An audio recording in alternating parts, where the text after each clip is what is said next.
Is love a feeling or decision? Mm-mm. Okay, is love a feeling, yes or no? Syempre, madaling sagot dyan. Yes. Yes, okay. Mm-mm. So, ilagay muna natin sa start na totoo.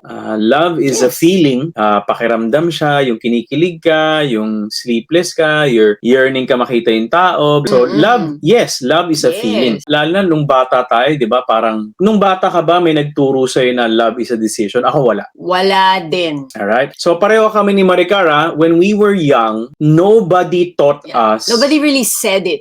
na love is a decision. Okay? So, dahil wala naman nagtuturo sa amin nung bata, ay di kung ano yung pakiramdam namin, Yun yung, kung ano yung feeling namin na ito, love to. This feels like love. So, it must be love. dahil wala nagtuturo, love is a feeling. So, lahat tayo, lalo na nung bata tayo, Kasi, we tsaka follow. lalo na- We follow. Lalo na, di ba, when you're younger, parang kung meron kang, di ba, mahilig tayo magsabi na, ay, walang spark. Wala akong Walang nafe-feel. spark. Nung when we go out on a date, parang there sometimes may mga tao na, ay, may spark. Ay, ito na, kikiligin ka. And then sometimes when you go out with somebody else na parang, ay, parang okay lang. Parang friend lang. So that comes with a feeling. This is RM, Relationship Matters.